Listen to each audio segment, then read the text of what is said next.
Assalomu alaykum azizlar, hurmatli muxlislar. Chempionlar Ligasining yarim final bahslariga yakun yasaldi va tabiiyki mana shu yakunining hisobotini berib qo'yishimiz kerak. Kutilganidek zo'r o'yinlar bo'ldi. Kutilganidek deb Chelseaning finalga chiqqanini aytmoqchi emasman. YouTube'da bizni kuzatayotgan muxlislar yaxshi bilishadi. Chorak finalga qur'a tashlangan payti Chelsea va boshqalar degan sarlavha qo'yib turib, Chelseaning imkoniyatlari haqida ancha fikr bildirilgan edi.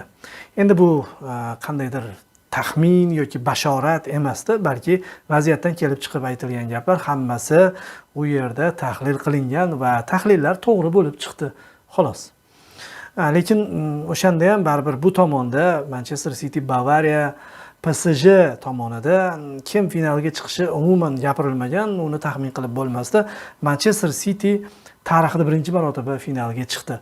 O'zi mana shu final garchi ba'zilar tomonidan zerikarli final bo'ladi. Liverpool hamda Tottenham jamoalari o'rtasidagi finalga o'xshagan final bo'ladi. Bekor bu tomondan biror ingliz bo'lmagan jamoa chiqmadi deyotganlar adashishadi. Sababi bu jamoalar birinchidan Liverpool hamda Tottenham kechgan uchrashuv nisbatan o'sha yili eng zo'r jamoalar emasdi ular. Tottenham hurmatni saqlagan holda aytaman, Manchester City ko'proq chiqishga haqli edi. Yoki hattoki Ajax bilan kechgan uchrashuvda ham Ajax chiroyliroq ko'ringan edi so'nggi daqiqalarda. Ajax finalga chiqqanda yorqinroq final ko'rishimiz mumkin edi va u yerda Liverpool yaqqol favorit edi. Hozir favorit yo'q. Manchester City hamda Chelsea jamoalari o'rtasidagi yaqinda uchrashuvni ko'rdik va yana yaqinda ko'ramiz. Chempionatda ham o'yini bor. Endi u yerda albatta favorit Manchester City bo'ladi. Chempionlik ostonasida jamoa boshqacha o'yin ko'rsatadi. Tarkibini biroz almashtirish. Endi tarkibini nima qiladi almashtirib? Hech qanaqa biror bir musobaqa qolmagan. Qaytanga finaldan oldin bir-birini sinab ko'radi. Endi mayli, final o'z yo'liga. Istanbulda zo'r finallar bo'lib o'tgan. Istanbuldagi eng zo'r final menimcha tarixdagi eng zo'r comeback hisoblanadi. Endi to'g'ri, Camp Nou'dagi 99-yilgi final sal boshqacharoq, 3 daqiqaning shiddati umuman adar-to'ntar qilib yuborgan. Bitta jamoa yutib turganda bitta jamoa yutib olgan. Lekin Liverpool hamda Milan jamoalari o'rtasida o'tgan 0-3, 3-3 penaltilar seriyasi zo'r final bo'lgan. Yodimizda Istanbul ana shunday finalni o'tkazadi degan umiddamiz. Xo'p. Endi yarim finallar haqida gapiradigan bo'lsak, yarim finalda Manchester City hamda PSG jamoalari o'rtasidagi uchrashuvda adolat qaror topdi. Qaysi tomondan aytaman? PSG tarkibida o'ynayotgan 2 futbolchi, deylik Angel Di Maria'ni qo'shganda 3 futbolchi finalga chiqishga arziydigan yulduzlar. Ya'ni alohida finalda ham o'ynatish mumkin bo'lganda, misol uchun Messi, Ronaldo, Neymar, Mbappe, Angel Di Maria'ni 3-jamoa sifatida 11 ta futbolchi bo'lsa, ichiga qo'shsa bo'ladigan futbolchi edi. Realda Benzema ana shu tarkibga kiradigan darajada haligi boshini egmadi oxirigacha. Lekin bu uchrashuvda nima uchun adolat qaror topdi deyapman. Garchi PSG qiyin yo'ldan kelgan bo'lsa ham, ikkita super klubni mag'lub etgan bo'lsa ham, bo'lib ham Myunxenda, Bavariya maydonida yutdi. Camp Nou'da yutdi 4-1 hisobida. Mana shunday super g'alabalarni qo'lga kiritgan jamoa odatda aytamiz-ku, shunaqa yo'ldan kelgandan keyin chempion bo'lish kerak deymiz. Lekin o'sha o'yinlarga qaraydigan bo'lsak, har doim ta'kidlab kelgan gapim, u yerda o'ziga qulay variantda o'ynadi. Nuqul qarshi hujumda o'ynadi. Biz pozitsion hujumda PSJni ko'rish imkoniyatiga ega bo'lmadik. 180 daqiqa davomida bor yo'g'i 5 yoki 7 daqiqa ichida uning pozitsion hujumini ko'rdik. U ham Barselona hisobni ochgandan keyin birinchi golni urib olguncha. Birinchi golni urgandan keyin yana qarshi hujum 2-1, 3-1 ketdi bu yoq. Keyin mehmonda ham shunaqa o'ynadi, qarshi hujumga tayanib. Keyin Bavariya bilan ham dastlabki daqiqalarda gol urib qo'ygan hisobiga Bavariya yuqoriga ko'tarildi va qarshi hujumdan yana gol urdi. Va o'ziga yaxshi natija bilan uyiga borgandan keyin yana qarshi hujumda o'ynadi. Hatto yutib ham qo'yishi mumkin edi. Bavariyaning g'alabasi kifoya qilmadi biroq. Xullas, Manchester City bilan kechgan uchrashuvlarda boshda shunday bo'ldi. Yana PSG hisobni ochdi.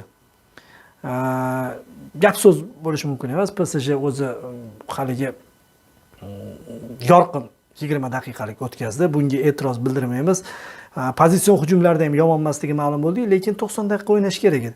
Keyin City to'g'rilab olib, vaziyatni to'g'rilab, bitta futbolchini almashtirib, ikkinchi bo'limni o'ziniki qilib olgandan keyin ikkita gol o'tkazib yubordi va qizil kartochka. Qizil kartochka bilan PSG mana shu quvlamachoq o'ynayotgan paytda naqadar asabiylashishini ko'rsatib qo'ydi. Boshqa paytda qizil kartochka olmadi. Chunki u paytda komfort holatda edi. Unga qulay edi. Qarshi hujumlar, bu safar Mbappe bo'lmadi. Birgina Mbappening yo'qligi tuzatilmadi. Iloji yo'q edi. Pochettino nima qilib o'zgartirsa ham sxemalarni qayta ko'rib chiqsa ham foydasi bo'lmadi. Manchester City o'z futbolini ko'rsataverdi. Alal oqibat xotirjam yengdi va qizil kartochkalar bo'lib ketish kerak edi. Ko'rdingiz, uchrashuvning oxirgi daqiqalarida asabiylik hukmronlik qildi va Manchester City mana Borussia Gladbach, Borussia Dortmund hammasida bir xil o'yin ko'rsatib finalgacha chiqdi. Guardiola bir xil o'yin ko'rsatsa, velosiped yasashni boshlamasa, bemalol finalga chiqar ekan. 5 yil nima bilan shug'ullangan o'zi tushunmadik. Va Manchester City tarixida birinchi marotaba finalga chiqqani bilan ushbu final baribir tarixga muhrlanadi. Bu tomonda Manchester City chiqdi va qarama-qarshi tomonda o'sha boshida taxmin qilingandek Chelsea jamoasi o'sha chorak finalga tashlangan quradayoq finalga chiqishi mumkin edi. Chunki o'zi Atletico Madridni mag'lub etdi. Atletico Madrid himoyaviy o'ynaganligi uchun bemalol hujumlar qilib turib, qulay raqib edi.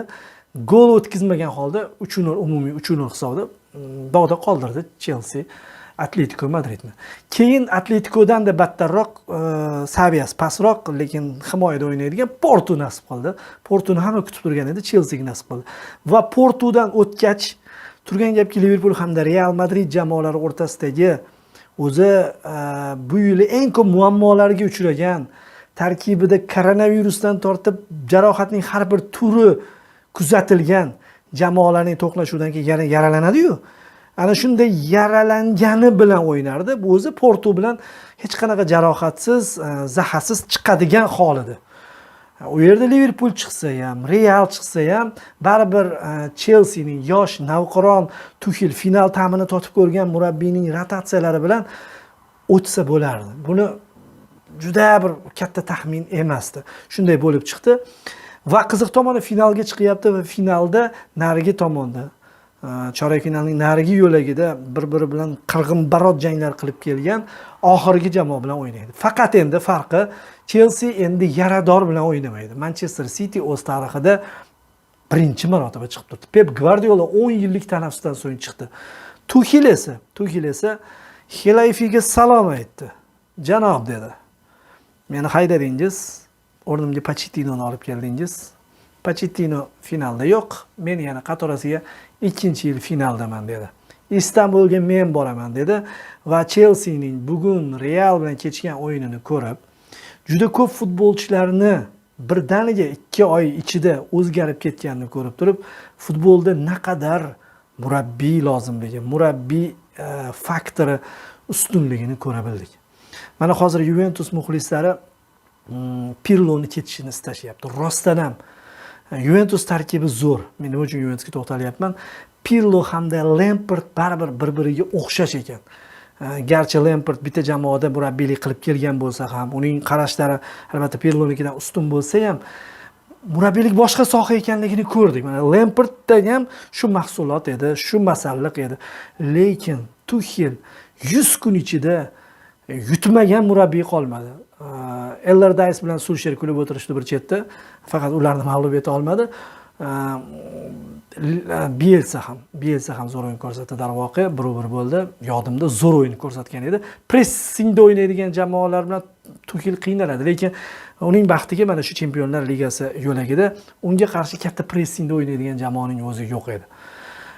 Buning ustiga Real nafaqat Chempionlar Ligasida, balki Ispaniya chempionatida ham kurash olib boryapti. Jarohatlari ko'p, boshqa baribir to'ldirilmagan, faqatgina Benzemaga suyanib qolingan, o'tgan yil Marselolar bilan o'ynab, o'zi Zidanga respekt aslida. Zidan mana shu hech qanday transfer amalga oshirilmagan yilida jamoasini yarim finalga olib chiqayotgani juda zo'r natija aslida. Tan olaylik, chunki mana misol uchun Abramovich bilan Perez bu yil qilgan ishlari o'rtasida yer bilan osmoncha farq bor. Abramovich murabbiyni almashtirdi. Murabbiyni almashtirgan yili Chempionlar Ligasini qo'lga kiritganini yaxshi eslaydi. Mayli endi unga irim qilmagan bo'lsa kerak-ku, lekin Lampardning ishlari yurishmayotgan paytida uni oldi. Zo'r murabbiyni olib keldi, mana Tuchel ko'rsatyapti.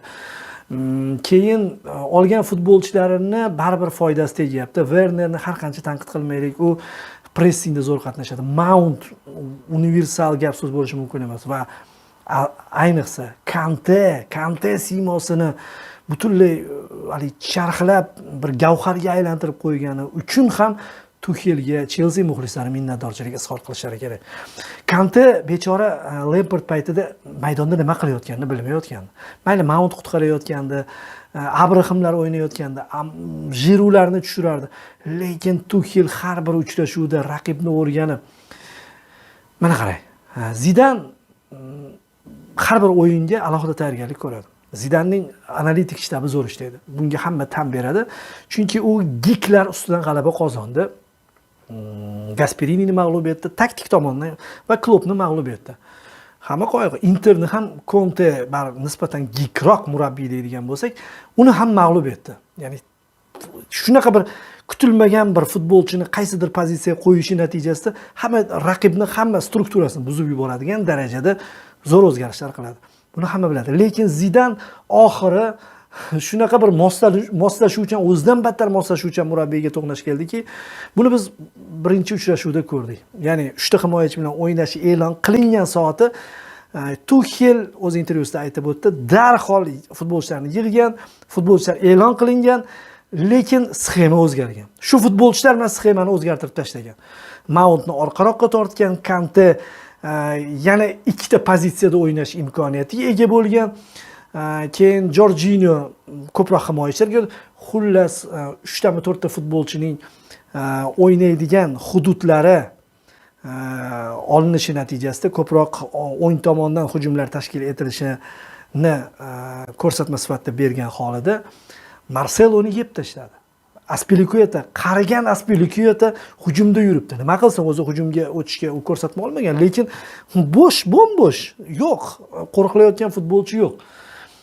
Shunday ekan, Tuchel juda tez javob beradigan mutaxassis bo'lib chiqdi. Va shuning uchun ham endi tushunib yetyapmanki, Zidan barcha murabbiylar ustidan g'alaba qozongan bo'lsa ham, Tuchel ustidan na PSJda murabbiy bo'lganda, na Borussiada murabbiy bo'lganda mag'lub eta olmagan. Sababi shu, Zidanning kutilmagan qarorlariga juda tez javob beradigan murabbiy ekanini isbotlab bo'ldi. Chelsea ham tarixan Realga yutqazmagan klub bo'lib turibdi. Chelsea muxlislarini tabriklaymiz. Final zo'r bo'ladi. Baribir Real hozirgi holatida finalga chiqqanda Manchester City'ning, hozir chanqoq Manchester City'ning bunaqa kuchli o'yiniga chidashi qiyin edi. To'g'ri, hamma aytadi, Real chiqqandan keyin juda xavfli, lekin Real finalga asosan so'nggi yillarda Ronaldo bilan chiqqan. Ronaldo faktori ham bo'lgan. Tan olishimiz kerak edi. Hozirgi holatida, o'zi oqsoqlangan holida agar finalga chiqadigan bo'lsa, ko'p ehtimol Manchester City juda oson kubokni qo'lga kiritardi. Endi esa oson qo'lga kirita olmaydi. Istanbulda hamma joy yonadi. Superligaga bejizga 6 ta jamoa taklif etilmagani ma'lum bo'lyapti. Lekin bitta faktni keltirib o'taman. Angliya Premyer Ligasi bu yil yaxshi bir ko'rsatkich qayd etishi mumkin. Chempionlar Ligasida 14-chempionlik qo'lga kiritiladi. 13 ta, barchasi Aston Villani olamizmi, Nottingham Forestni olamizmi, Manchester United, Liverpool, Chelsea, boshqa kim yana? Boshqa yo'q. Mana shu jamoalarni hamma qo'lga kiritgan natijalari, kuboklari 13 tani tashkil etadi. Realning bir o'zi 13 ta g'oliblikni qo'lga kiritgan va bu yili APL Realdan o'tadi. Salomat bo'ling.